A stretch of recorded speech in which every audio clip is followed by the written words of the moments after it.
परमात्मा कहते हैं 100 वर्ष सतगुरु की पूजा, एक दिन आन उपासी, वो अपराधी आत्मा फिर पड़े काल की फांसी।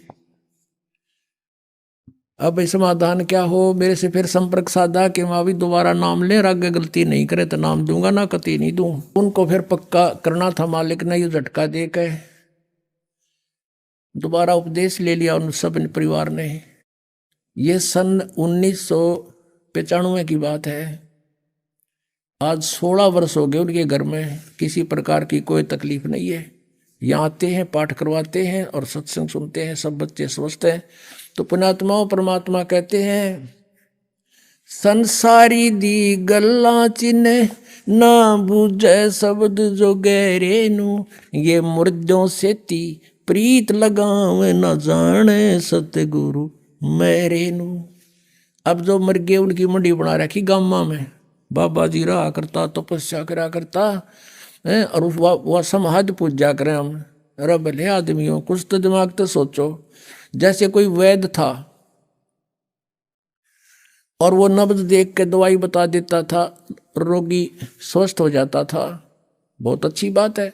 उसकी मृत्यु के बाद उसकी समाधि बना दे, जहाँ उसको अंतिम संस्कार करते हैं, या उसके ऊपर एक यादगार बनाकर उसकी मूर्ति स्थापित कर दे, और फिर कोई उसने पूजन जावे वैद्य ने, क्या वो रोग काट देगा? क्या वो दवाई बता देगा? नब्ज देख लेगा आपकी?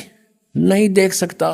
तो जैसा वो वैद्य था, ऐसा ही वैद्य वर्तमान का खोजना पड़ेगा, जो जाते नब्ज देख कर दवाई बतावे। तो परमात्मा यही कहा करते, तुम इन मुर्दों की पूजा करते हो, तुम मुझे जिंदे न पूजो, मैं सारी बात बताऊं, विधि बताऊं तुम्हारी, और मोक्ष करूं। फिर क्या बताते हैं, श्वेत छतर सिर मुकुट विराजे, देखत ना उस चेहरे नू। सतलोक के अंदर परमात्मा एक बहुत बड़े विशाल गुम्बज के अंदर विराजमान है, उसके बीच में बैठे हैं तख्त पर, और सिर पर सफेद सुंदर मुकुट है मालिक का। कहते श्वेत छतर सिर, ऊपर छतर है जैसे ये आप देख रहे हो, ये तो एक बनावटी है, वो ऑटोमेटिक परमात्मा का बहुत बड़ा विशाल छत्र है सफेद। श्वेत छतर सिर मुकुट विराजे, देखत ना उस चेहरे नू। कहते उस भगवान के दर्शन नहीं करते, और ऊंची थड़ियां खेती बो ये भूल गए नज डरे नू।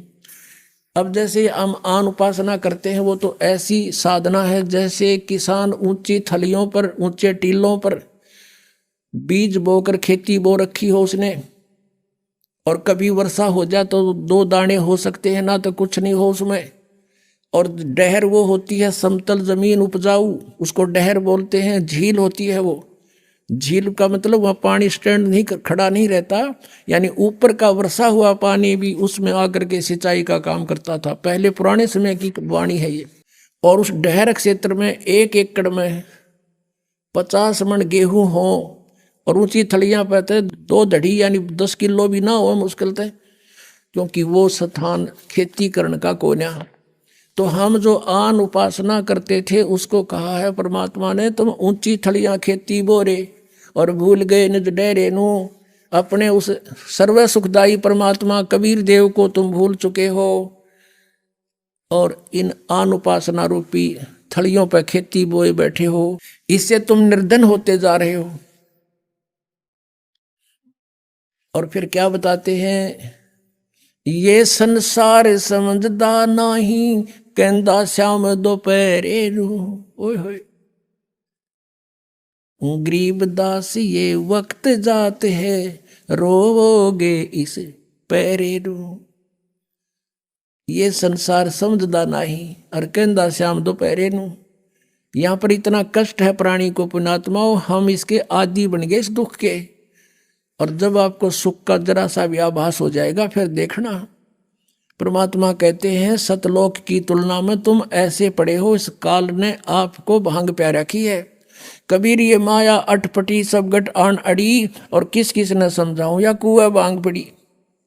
तो जैसे किसी ने शराब पी रखी हो, या भांग पी रखी हो, नशा कर रखा हो, और जून के महीने में हरियाणा, पंजाब, राजस्थान, उत्तर प्रदेश में, और बाहर पड़ा हो सड़क पे रेत में, और उसको कोई ये कहे कि भाई देख पसीना पसीना हो रहा, और तेरी के बुरी हालत हुई पड़ी है, कितना कष्ट है, ऊपर से धूप है, हैं तू प्यासा मर रहा है, चल तुझे उठाकर छाया में ले चलता हूँ। वो शराबी क्या कहते हैं, जोड़ दे मौज हो रही है। अब हम आज इस स्थिति में हैं। परमात्मा कहते हैं ये संसार समझदा ना ही कहंदा श्याम दोपहरे नो। वो कहता ठंड शीलक है, कोई दिक्कत नहीं, कोई गर्मी नहीं लग रही मुझे। अब जैसे रिश्तेदार कोर्ट में मिलते हैं, कचहरिया में, और एक दूसरे से हैंड शेक करते हैं, हाथ मिलाते हैं, और क्या कहते हैं, क्या हाल है, अग मौज हो रही है। मौज कर कोर्ट में कौन सा काम, दोनों दुखी जा रहे का मौज हो रही है। हम सिर्फ मौज कहना सीख रखे हैं, मौज का बेरा को ना। मेडिकल में जाते हैं, कोई बच्चा बीमार हो गया, हॉस्पिटल में रिश्तेदार मिलने जाते हैं, और पहले तो हाथ मिलाते और ठीक ठाक मौज हो रही है।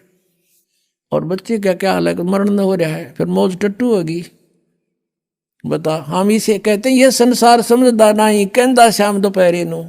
आग लगी पड़ी नो का मौज हो रही है। इस गंदे लोक में मौज का भी कोई स्थान है।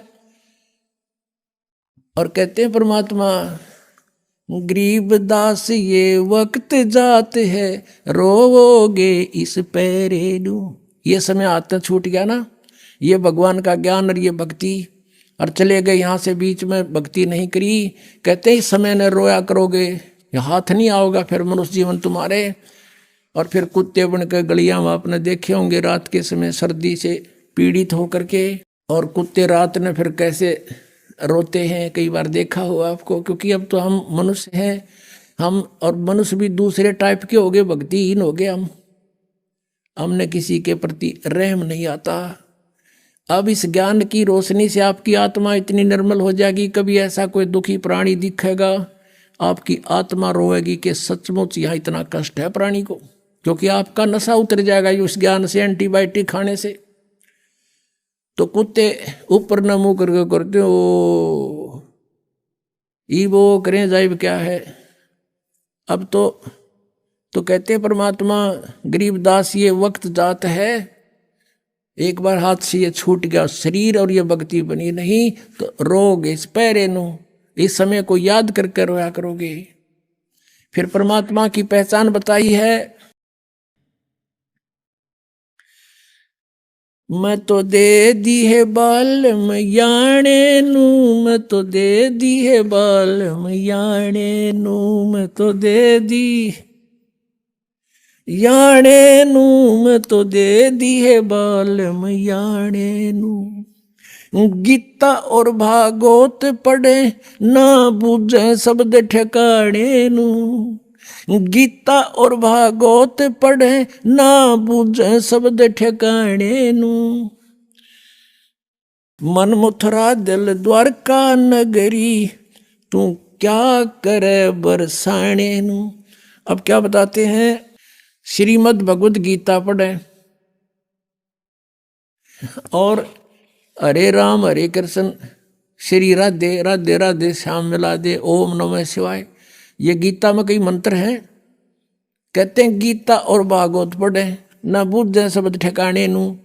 7 दिन की भागवत की कथा सुने जा, कहेगा पता नहीं मोक्ष मार्ग क्या है, क्या उस कृष्ण जी की उन लीलाओं को पढ़ लेने से मोक्ष हो जाएगा। गीता के अंदर 2 मंत्र लिखा, उसका एक भी जाप नहीं करते, अन्य तुम जाप करते हो, पढ़ते हो गीता को। गीता और भागवत पढ़े नहीं बूझे शब्द ठिकाने नू। शब्द ठिकाने नू यानी उस निज मंत्र की तरफ को ध्यान नहीं देता कि कौन से मंत्र से मोक्ष होगा। जब फुरमान धनी का आवे, को रखे घर जाने नू। ओहो, कितनी गहरी बात कही है आदरणीय गरीबदास साहिब जी, जो परमात्मा से परिचित हुए थे और भगवान उनको सतलोक ले जाकर वापस छोड़ा था आदरणीय गरीबदास जी को। अब वो बता रहे हैं भगवान का आंखों देखा हाल। जब फुरमान धनी का आवे, को रखे घर जाने नू। जा सतगुरु का शरणा लीजे जो मेटे जम तल बाणे नू, मैं तो दे दी है बालम याणे नू, मैं तो दे दी है बालम याणे नू, मैं तो दे दी है बालम याणे नू। याना माने अनजान ने।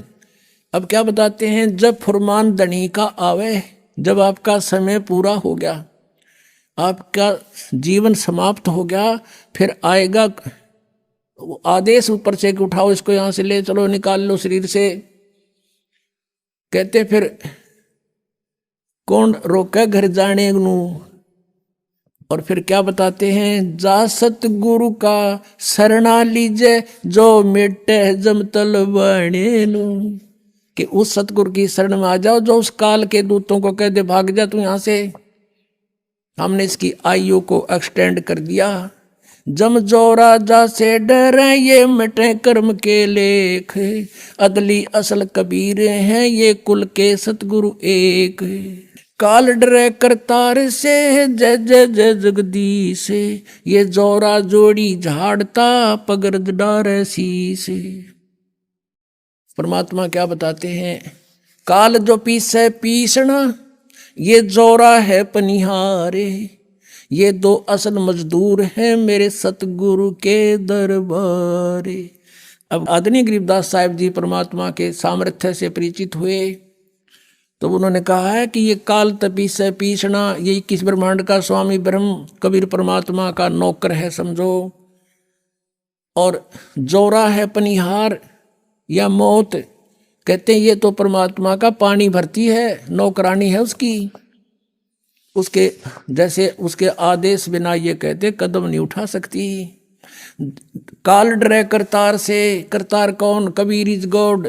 अनंत कोट ब्रह्मांड का एक रति नहीं भारे, सतगुरु पुरुष कबीर हैं ये कुल के सिरजनहारे। काल डरे करतार से ये किस ब्रह्मांड का स्वामी, और जय जय जय जगदीश। और ये जोरा जोरा कहते हैं मौत को, जोरा जोड़ी झाड़ता परमात्मा की जूती साफ करती है या मौत, और फिर उस धूल को माथे का लगाती है, यानी इतने समर्थ हमारे भगवान। गरीबदास साहिब जी कहते हैं सतगुरु शरणा आगे धर्मराज डर कैसा, और की तो बात छोड़ो, यहाँ का न्यायाधीश भी कांपता भगवान के नाम से। एक बार कबीर परमात्मा गरीबदास जी को जब ऊपर लेकर गए थे सतलोक में, धर्मराज के दरबार में, उस न्यायाधीश के दरबार में पहुंच गए, और वहां जाकर के परमात्मा की देख के शक्ति को धर्मराज गद्दी छोड़ के खड़ा हो गया, अपनी सीट को छोड़ के, और कहा भगवान आके बैठो विराजो। जब परमात्मा कबीर परमेश्वर जी खड़े खड़े डांट लगाते हैं, जैसे उच्च अधिकारी नीचे छोटे अधिकारी को डांटता है और आदेश सुनाता है, ऐसे परमात्मा डांट लगा रहे हैं। कहते हैं धर्मराय दरबार में दी कबीर तलाक, मेरे भूले चूके हंस को तू पकड़िए मत कजाक।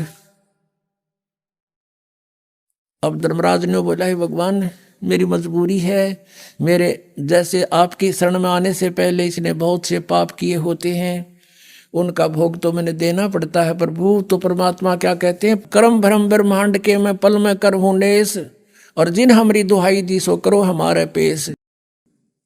कहते हैं तेरे इस यहाँ के जो कर्म है ये सारे मैं कैंसिल कर दूंगा। कहते हैं परमात्मा बताते हैं जब ही सतनाम हृदय धरो और भयो पाप को नाश, जैसे चनगारी अग्नि की पड़े पुराने घास, कहते ऐसे नाश कर दूंगा इन पापों को मैं। तो उसी प्रकार गरीबदास जी बता रहे सामर्थ्य अपने परमात्मा की समर्थता के, काल डरे करतार से, फिर इस काल के पास गए थे, इसने भी नीची गर्दन कर ली और इसके सर पे पैर रख के परमात्मा ऊपर ले गए थे गरीबदास जी को। इसने उस 11वें द्वार को बंद कर रखा है। 10वां द्वार आपने सुना था, इस सब घाटा जुड़ रहा था, इनकम्प्लीट नॉलेज था, सारा काल के जाल का ही सारा कुछ खेल था, ज्ञान था। अब 11वां द्वार जो है इस परब्रह्म के लोक में अक्षर पुरुष के लोक 7 संग ब्रह्मांडों में प्रवेश करता है, और फिर परब्रह्म के यानी अक्षर पुरुष के 7 संग ब्रह्मांडों को पार करके 12वां द्वार आता है, उसको पार करके सतलोक जाया जाता है। तो वहां ये बैठा चौकस के कोई निकल ना जाए यहाँ से, इसने रोक रखा हमारे को। वहां केवल कबीर परमात्मा और उसका सत साधक ही जा सकता है। और जब उस मंत्र का सतनाम का वहां जाप होता है और सार नाम साथ होता है तो काल अपनी गर्दन नीचे कर लेता है। जैसे परमात्मा कहते हैं, जैसे फणपति मंत्र सुन राखे फण सकोड़, ऐसे बीरा मेरे मंत्र तयू काल लवे मुंह मोड़े। जैसे फनपति यानी सर्प को गारुड़ लोग एक मंत्र बोल देते हैं, मंत्र बोलते ही वो अपने फन को ऐसे उठा रखा हो तो ऐसे कर लेता नीचे को और भागने की चेष्टा करता, उस मंत्र में इतनी शक्ति होती है। तो परमात्मा कहते हैं, जैसे फनपति मंत्र सुन और राखे फन सकोड़, ऐसे बीरा मेरे मंत्र तयू काल लवे मुंह मोड़े। इस काल का से सीना सिर झुक जाएगा और इसके ऊपर से हम जाएंगे। तो गरीबदास जी कहते हैं, काल डरे करतार से। कबीर परमात्मा उन्होंने बता दिया अनंत कोट ब्रह्मांड का एक रति नहीं बाहर, और सतगुरु पुरुष कबीर हैं ये कुल के सृजनहार। काल डरे करतार से जय जय जय जगदीश, अरे ये जोरा जोड़ी झाड़ता पगरत डारे शीस। और काल जपी से पीसना, अरे या मौत है पनिहार, ये दो असल मजदूर हैं मेरे सतगुरु के दरबार। तो परमात्मा कहते हैं, अब इसमें प्रश्न आया है कि जब फुरमान धनी का आवे, को रखे घर जाने नु, जा सतगुरु का शरणा ले ले जो मेटे जम तलबाणे नु। तलबाना कहते हैं सम्मन, कि जम का सम्मन आ जा। जब उसने कह ले जाओ, कैंसिल कर दिया हमने, वापस जाओ, ये नहीं जाएगा हमारा भक्त। एक भक्त बता रहा था कि जी मैंने आपका ज्ञान सुन रखा था भगवान का, कि अभी कबीर परमात्मा के साधक को यम के दूत नहीं ले जाते, और ये सच्चाई है, गारंटीड बात है। यम के दूत आपके निकट नहीं आ सकते। वो कह रहा था सपने में मेरे पास 3-4, वो 2 आए, 2 थे या 4 जैसे बता रहा था, और उन्होंने मुझे पकड़ लिया बाजू से और वो मुझे निकाल ले गए शरीर तक। शरीर मेरा पड़ा दिखे और मैं ऊपर न जाऊं। मैं उनसे पूछ रहा हूं, भाई कहाँ ले जा रहे हो, मुझे बता तो दो।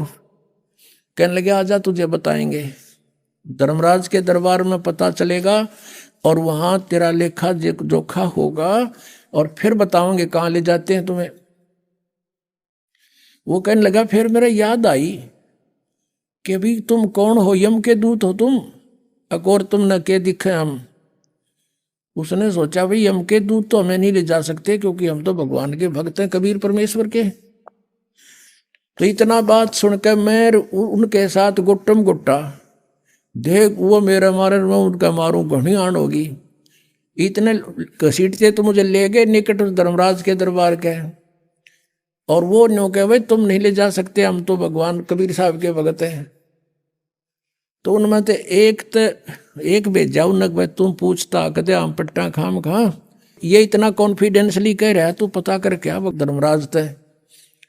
वो गया वहां पर, उसने कहा महाराज के ऐसे ऐसे एक व्यक्ति जो आपने भेजे थे हम लेने के लिए, और वो तीनों का मैं कबीर साहब का भगत हूँ और तुम मुझे ले जा नहीं सकते, तुम्हें अलाउड नहीं है ले जाना, कैसे ले जा रहे हो। धर्मराज ने फिर देखा अपना बही खाता, ने बोला रहा छोड़ आओ, इसने मरवाओगे मुन्ने भी तुम। वो वापस आए, वो कहने लगा रहा छोड़ दो भाई, इसको नहीं ले जाना, आदेश है धर्मराज का, जल्दी छोड़ो। उन्होंने मैं छोड़ दिया, ऊपर तो पटक दिया बदमाशा न्यो का न्यो, और मैं न्यू उल्ट पुलट होता हुआ मरिया भाई। एकदम शरीर में प्रवेश हुआ और एकदम न्यू होया, सारा पसीना आ रहा, मुंह सूख रहा, और हाथ उठाऊं तो हाथ उठे नहीं, पैर हिलाऊं तो पैर हिले नहीं। कोई 5 मिनट के बाद मेरी गतिविधि शरीर की ठीक हुई, फिर मेरा याद आई रास्ते कट गई थी टिकट भाई। आज तो सचमुच मर गया था मैं, तो जो शरण में ना होता फिर वो बतावे। और पुण्यात्माओं फिर उसका दृढ़ विश्वास हुआ है कि भाई सचमुच जो शब्द आज तक हमने मालिक की महिमा सुनी वह सारी साची है। तो यहाँ क्या कहते हैं, जब फुरमान धनी का आवे, को रखे घर जाने नु। कहते कौन रोके उसमें, जब धनी का फरमान आओगा यहाँ के मालिक का। तो क्या बताते हैं, जा सतगुरु का शरणा ले ले, जो मिटे जम तलबाणे नु। इस काल के आदेश को कैंसिल कर दे। जम जोरा जासे डरे मिटे कर्म के लेख। अदली असल कबीर है, अदली माने न्यायकारी, वास्तविक न्यायाधीश कबीर हैं और कुल के सतगुरु एक।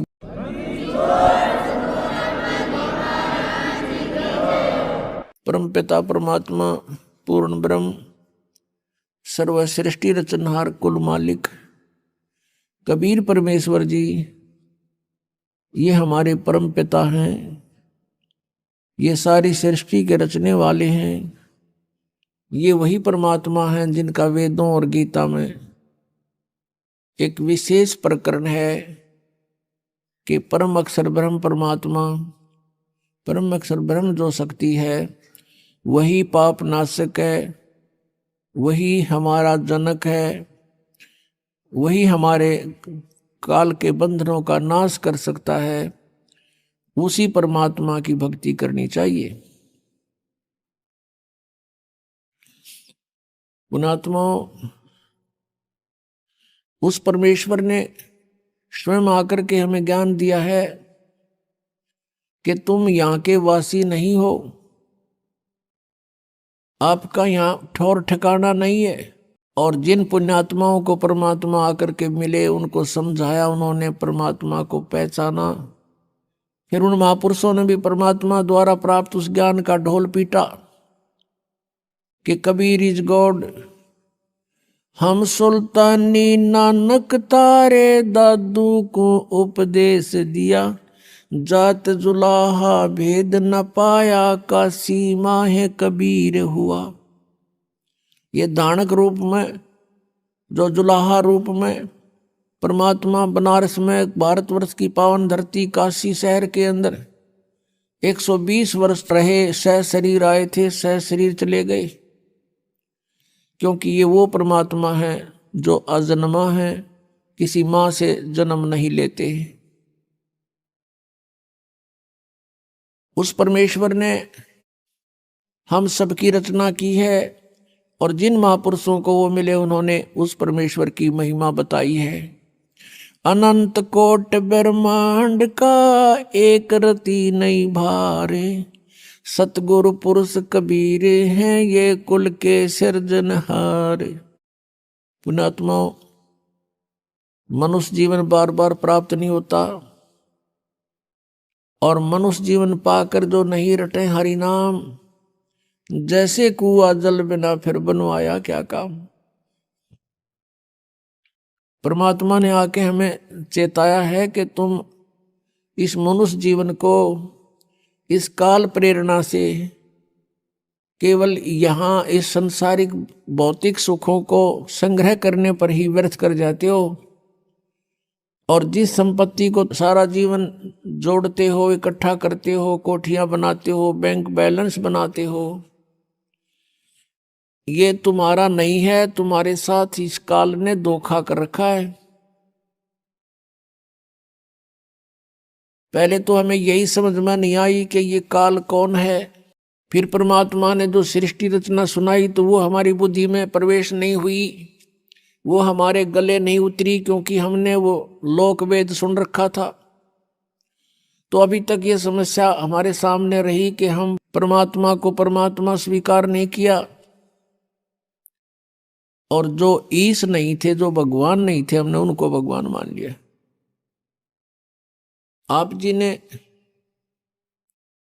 श्री शिव पुराण, संस्कृत से जो शिव पुराण है और वेंकटेश्वर प्रेस से जो प्रकाशित और छपी है, उसमें आपने देखा कि ये काल कह रहा है ब्रह्मा और विष्णु को, यू आर नॉट गॉड, तुम ईश नहीं हो, तुमने गलती से अपने आप को भगवान मान लिया। तो वो कहता मैं ही ईश्वर हूं, ये सब मेरा है।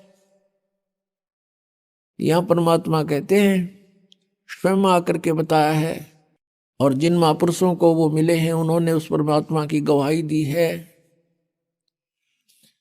परमात्मा कहते हैं मुल्ला माया मग में बैठी, अनसा चुन चुन खाई, ये ज्योत स्वरूपी कहे निरंजन में ही करता भाई। एक न करता दो न करता नौ ठहराए भाई, और 10वां भी धुंधर में मिल जा सत कबीर दुहाई। ये ज्योत स्वरूपी निरंजन कहता मैं हूं परमात्मा, ये सब कुछ मेरा है। तो गरीबदास साहब जी कहते हैं कि परमात्मा के बारे में तो हमें जानकारी भी नहीं। ये ज्योत स्वरूपी कहे निरंजन, ये काल कहता मैं ही करता भाई, हमें मूर्ख बना रहा ये। और एक न करता दो ना करता, ये 9 करता ठहरा दिए, 9 अवतार ये सारे भगवान। और कहते 10वां भी धुंधर में मिलेगा, एक सत कबीर दुहाई। सत माने अविनाशी। क्या बताते हैं कि जैसे श्री राम, श्री कृष्ण और अन्य ये 9 अवतार मानते हैं, कहते हैं वो सब यहां मृत्यु को प्राप्त होकर गए हैं। और 10वां निकलंक नाम से आएगा राजा हरिश्चंद्र वाली आत्मा। और परमात्मा ने बताया कलयुग के अंदर वो संभल नगरी में विष्णुदत्त शर्मा के घर पर जन्म लेगा और सबसे शक्तिशाली होगा और उसकी तलवार बहुत लंबी होगी।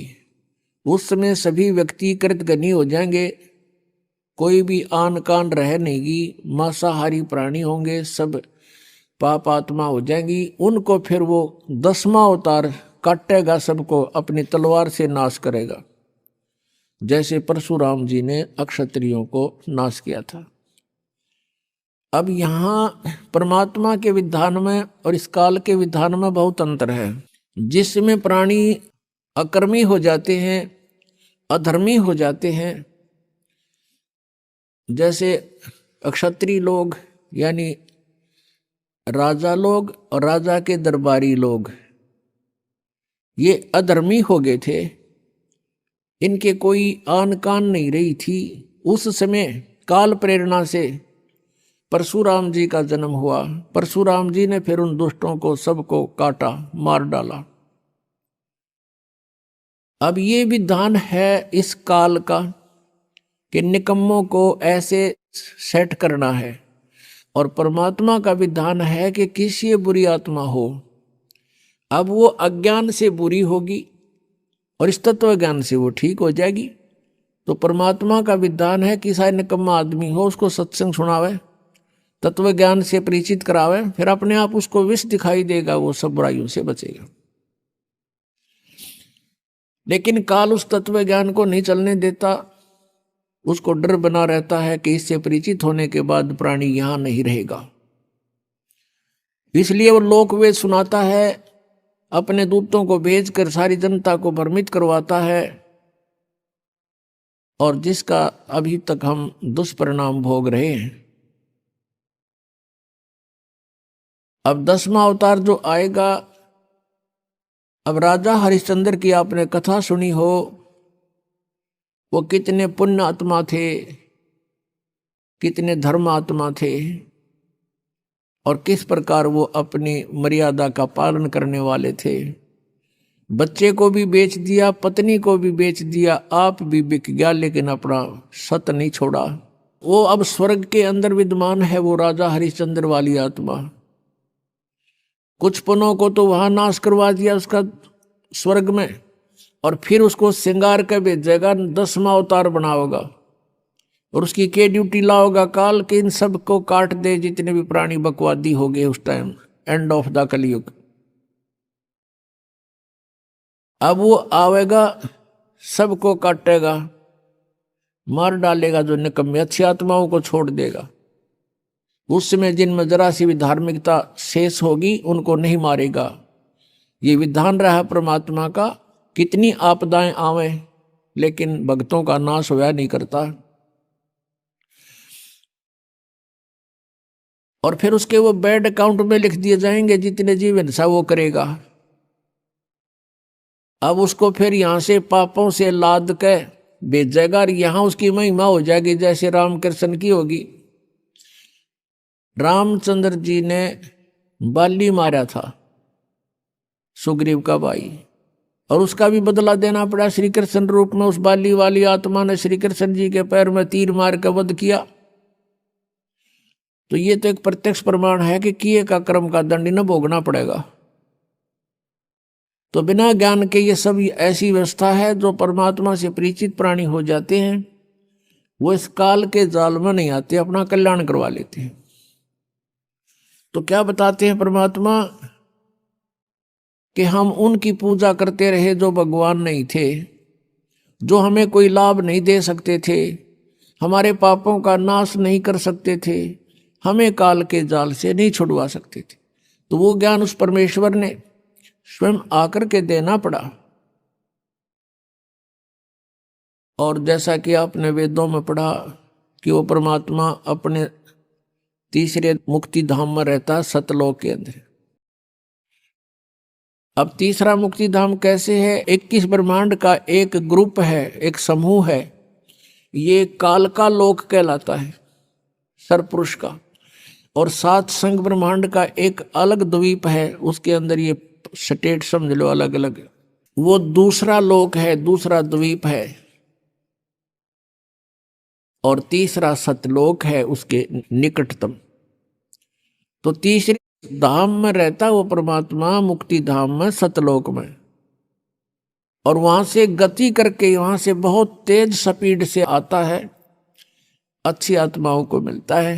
फिर वो अच्छी आत्मा परमात्मा से प्राप्त ज्ञान का जगह जगह जाके प्रचार करते हैं, और परमात्मा स्वयं भी, कबीर जी भी अपनी महिमा आप सुनाते हैं। चारों युग में संत पुकारे, कूक कहा हम हेल रे, हीरे माणिक मोती बरसे, ये जग चुगता ढेल रे।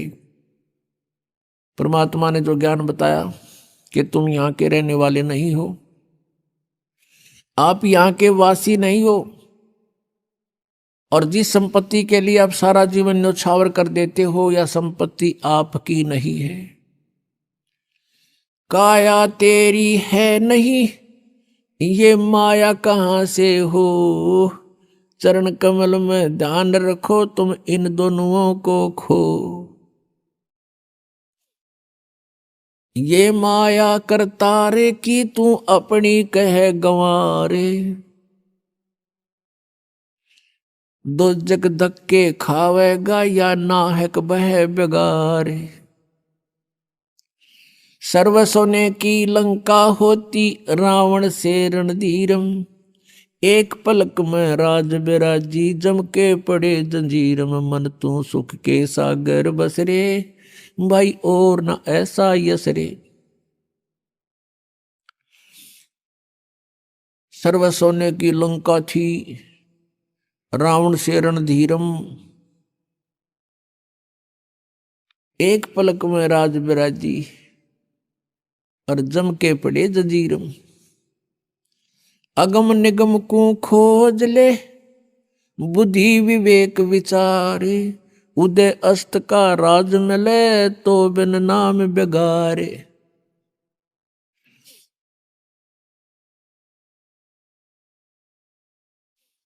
भक्ति बिना क्या होते हैं ये भरम रहा संसारे, रति कंचन पाया नहीं, रावण चलती बारे। सोने के महल बना रखे थे कुबद्दी ने, सोने की ईंटें, सोने की गारा, और उसमें महल और कई कई मंजिल के। और परमात्मा कहते हैं 1 ग्राम स्वर्ण, 1 ग्राम गोल्ड भी साथ लेकर नहीं जा सका वो। तो हमारे यहाँ भूल पड़ रही है कि ये मेरा है, या कार मेरी है, कोठी मेरी है, बेटा मेरा है, बेटी मेरी है। जिसमें आपकी यह भूल हटेगी, तब आपकी भक्ति फलेगी कि ना बेटा आपका है, ना बेटी आपकी है, ना यह कार आपकी है, ना कोठी आपकी है। अब आपके बच्चे नहीं हैं, ये परमात्मा के बच्चे हैं। आप परमात्मा के नौकर हो, और परमात्मा ने आपके पास ही अपने बच्चे भेज दिए, बेटा या बेटी। इनको आप अपना मान कर करते हो तो भूल भारी है आपके, लेकिन ये जीव के बस की भी नहीं। इस ज्ञान से धीरे धीरे और भक्ति से, इस एंटीबायोटिक औषधि खाने से, ये तत्व ज्ञान रूपी वचन सुनने से आपको बिल्कुल समझ में आ जाएगी कि सचमुच यहाँ अपना तो शरीर भी नहीं है। तो हमने इन बच्चों को जो आपको भगवान ने दिए हैं, इनके दास नौकर बनकर आपने इनकी परवरिश करनी है। भगवान से डर के इनकी सेवा करनी है, जैसे एक नौकरानी और एक नौकर मालिक के बच्चों की कितनी केयर टेक करता है। इस दास को इतिहास अब याद आते हैं, उदाहरण आते हैं जो संसार में घटे हुए हैं। भगवान ने जो हमें उदाहरण दिए हैं वो सत्य हैं। एक समय दास जब सर्विस करता था, ऑफिस में बैठा था और सामने गली थी, सड़क, और ऑफिस से 2 मकान छोड़कर लेफ्ट साइड में एक बहुत बड़े धनवान व्यक्ति का मकान था, कोठी थी। उसकी एक पुत्री थी, लड़की ज़्यादा से ज़्यादा 8-9 वर्ष की होगी। उसके लिए एक नौकरानी छोड़ रखी थी और उस लड़की का स्कूल वहाँ से ज़्यादा 10 फरलांग होगा, यानी 2000 फुट, मुश्किल से 5 एकड़ की दूरी पर। तो वो लड़की को नवाती धवाती, उसके सारे कपड़े चेंज करती और सारा उसको व्यवस्था रखती, खाना पीना दूध सब समय पर खिलाती। और उसको जब छोड़ने जाती थी स्कूल में, पैदल छोड़ के आती थी, थोड़ी दूरी थी, तो वो क्या करती थी, जून के महीने में एक छोटा सा छाता लेकर लड़की पर तो छाता रखती थी और स्वयं धूप में चलती थी, क्योंकि वो मालिक की बेटी थी। और जब उसको नौकरी से निकाल दिया, उसने झांका भी नहीं उधर, और पहले वो उसको इतना प्यार देती थी, शायद माँ भी नहीं दे सकती। तो ऐसे ही हमने इनको मालिक के बच्चे जानकर, और हम सभी यहाँ कष्ट में हैं, दुखी हैं, एक दूसरे को समझकर, जैसे एक सास बहू है,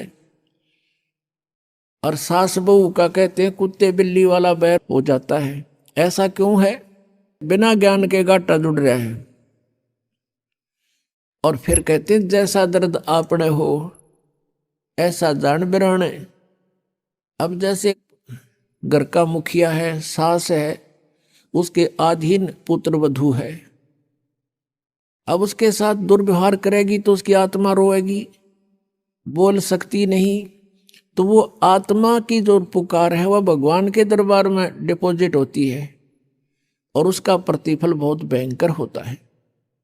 फिर क्या होता है कि कई जगह ऐसा है कि पुत्र वधू इतनी हैवी है सास पर, उसको तंग करती है, तो उस समय युज्ञान याद रखना चाहिए कि हम इस काल ने ऐसी व्यवस्था में जोड़ रखे हैं, क्योंकि यहाँ व्यवस्था ऐसी है। अब जवान बच्चे का और बूढ़े का कभी भी मेल नहीं मिले, ना मन मिले, ना व्यवहार मिले, ना विचार मिले, और फिर रहना इकट्ठा, सास और बहू ने इकट्ठा रहना और कति विचार नहीं मिले, यह गारंटीड बात है, और इसलिए झगड़ा रहेगा, यह भी रहेगा। लेकिन इसका समाधान इस ज्ञान से होगा। देखो, कोई भी घर में हानि करके प्रसन्न नहीं हुआ करता, कोई भी नुकसान करके राजी नहीं, लेकिन हो जाता है। और फिर उसके ऊपर एक दूसरे के साथ खींचातानी करे, तूने ऐसा कर दिया, तू ऐसा करता है, ये करता है। को बालक है उसने प्यार से समझा दे, लेकिन नुकसान जो होना है आपके भाग्य में पूर्व निर्धारित है, वो होके ही रहेगा। और वो नुकसान तो हो लिया और फिर वो झगड़ा बाकी रह गया, बेमतलब की टेंशन। जब आप परमात्मा की शरण में आ जाओगे, ये हानि भी नहीं होगी आपके, सत्कर मान लेना। और इस ज्ञान से जब यो मन बकवाद करेगा, इस ज्ञान रूपी लगाम से यू रुकेगा। एक सास बहू थी, बुढ़िया बहुत लड़ा करती अपने पुत्र वधू के साथ, इकलौता पुत्र था। अब बेटा न्यू सोचा करता, भाई माँ की बात नहीं मानी तो माँ की आत्मा दुख पाओगी। वो भी अपनी पत्नी को ही धमकाया करता, गलती होती चाहे ना होती, माँ को प्रसन्न करने के लिए। और बुढ़िया बहुत कलियारी थी, अब पुण्यात्मा एक परमात्मा लीला बख्शते हैं, करते हैं, दया करते हैं। एक बहन सत्संग में जाया करती थी, बुढ़िया माई, वो उनके घर चली गई, कुदरती परमात्मा भेजते हैं। और वह बुढ़िया लागरी कति श्लोक सुनान अच्छी बूंदी कहन अपनी पुत्र वधु को, और वह बेचारी बोल रहा नहीं। अब बोलूंगी तो फिर सामने अपने बेटे तो गड़वाएगी, तो वह बेचारी चुप रहने में अपनी खैर समझ रही थी। अब उस बहन जो सत्संग में जाती थी, परमात्मा परमेश्वर के विचार सुनती थी, उसने सोचा ये तो नरक हो रहा है इनका घर। उसने उस बुढ़िया को सहज सहज प्यार से कहा, बहन सत्संग में चल लेगी? ना, हम नहीं जाया करा सत्संग में, ये तो उलगी जाया कर ठाली, जिन्हें कोई काम कोई ना। हर बुढ़िया ने काम बहुत लड़न का, और काम नहीं उसने, वो छूटे ना उससे। उसने फिर दूसरे तीसरे दिन फिर कहा कि आए एक बार मेरे साथ चल, कोई भी ना रही मेरे साथ चलन वाली, और मैं अकेली रहेगी, सत्संग में जाना है, जल्दी आ जावांगे। वह उसकी मुंह लागती सी थी। उस दिन वह बुढ़िया उसके साथ चलेगी। अब साथ चलेगी तो वह सत्संग सुना, सत्संग सुने तो पुण्यात्मा असर होया कर, ऐसी बात नहीं। जब तक हम कुएं के मेंढक बने रहेंगे, हम उसी क्रियाओं से लिप्त रहते हैं, वैसे ही विचार हमारे बने रहते हैं, और ज्यादा ही दुख और बुराइयां हमारे अंदर प्रवेश होती रहती है। बुढ़िया ने सुने विचार, उसकी तो एकदम जो है ना, एकदम परिवर्तन आ गया उसके अंदर। अब सचमुच हमने आपस में नहीं किसी को दुखी करना चाहिए। कथा सुनाई गई कि एक व्यक्ति था, वो कहीं पर साधना कर रहा था, बैठा था, साधना कर रहा था, और एक गाय भागी जा रही थी, और वो गर्भवती थी, और उसको ये आभास हो गया था कि कोई कसाई उसके पीछे पड़ा हुआ है। वो आगे वन में ओझल होगी। शिकारी वहां आया, उस साधक से उसने पूछा, गाय देखी आपने? कहते मुंह से नहीं बोला, उसने हाथ कर दिया, ऐसे किधर गई? वो कसाई ने वह गाय ढूंढ ली, वो मार दी। उसका भी प्रतिफल उसको भोगना पड़ा। कहते हैं फिर उसकी बाजू कट गई। इतना भी हम सहयोग देते हैं किसी अन्य दुष्कर्म के अंदर, इतना भी हमें हानि होती है। जैसे हमने मना किया है बीड़ी शराब मांस तम्बाकू पीना नहीं है, और किसी को पीने में सहयोग भी नहीं देना, उठा के भी नहीं देना, उसमें भी हानि होगी। आपको मर्यादा सारी पालन करनी होगी। कहने का भाव ये है कि एक व्यक्ति था, और उसकी पत्नी बहुत लड़ा करती, बहुत झगड़ा करती थी, बहुत बुरा बोलती थी। तो किसी ने, वो जो व्यक्ति था अगले जन्म में जिसकी बाजू कटी थी, वो साधना कर रहा था, साधना कर रहा था, कहीं पर अगले जन्म में भक्त बन गया। तो उसकी किसी ने आकर के अचानक पहले तो उससे पैसे पूछे, बाबा जी पैसे निकाल सारे। अब पैसे नहीं है भाई मेरे दर, उसकी बाजू काट दी। अब उसने सोचा भाई मैं भक्ति भी कर रहा हूं और यह आपत्ति मेरे पर कैसे आ गई। उसने सोचा भी मैं इसका किसी से कारण पूछूं, मेरा कौन से जन्म का पाप था। किसी ने बता दिया भाई इस गांव के अंदर एक भगत है, और पीछे बीती हुई बता देता है, पिछली बता देता है, भविष्य की नहीं जानता। वो उसके घर पर गया तो उसने पता लगा कि बाहर गया हुआ है। फिर भी उसने सोचा घर पे पता करता हूं। जब वो घर पे गया तो उसकी पत्नी से पूछा कि ऐसे ऐसे वो कहाँ है भगत। हुआ उसकी पत्नी लगी गाली देने कि तेरे जैसा ढेड वो है, अंडा धक्के खांदा जिसरे तू खावे है, पता नहीं के सुना दी। अब जिसका हाथ कटा हुआ था उसने सोची भाई मैं तो गलत आ गया, मेरे साथ मजाक कर दिया, दिखे ना भगता के घर में कैसी बात होया करे, इसी ने कमी होया करे। वो वापस चल पड़ा। रास्ते में किसी ने बता दिया कि तू जिसका घर पूछा था ये आ रहा वो व्यक्ति। उसने उसको शौचालय ले चल आया है बाहर, बात कर लेता हूं। राम रमी हुई, नमस्कार हुआ, कुशल मंगल पूछा। वो जिसका हाथ कटा हुआ था उसने पूछा कि भाई एक बात बता, क्या तू पीछे की जानता सारी? कहा जी दया है भगवान की। भाई पहला मेरी तो पाछा बताइए, पहला तू अपनी बताया, तेरे घर में इसी बूंदी कलियारी क्यों करा रही है? ऐसी बेहुदा बोली वाह न, बोला यार भी बताऊं, पहला यह सुन ले तू। पिछले जन्म में मैं था काग, या थी गधी, और जब कुमार इसने छोड़ देता इसकी कमर टूटी हुई होती थी, मैं इसकी वो खाता था, टूटी हुई कमर से उन जख्मों से मांस खाता था। तो आज भाई अपना बदला ले रही है मेरे ते, और ये इतने जख्म करेगी मेरा जितने मन न कर रखे हैं।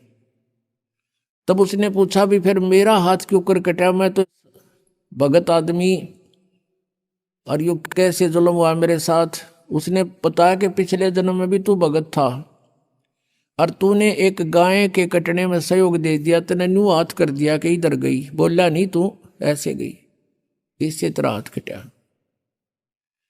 अब कहते हैं तुमने दरगाह का महल नहीं देखा, धर्मराज के तिल तिल का लेखा।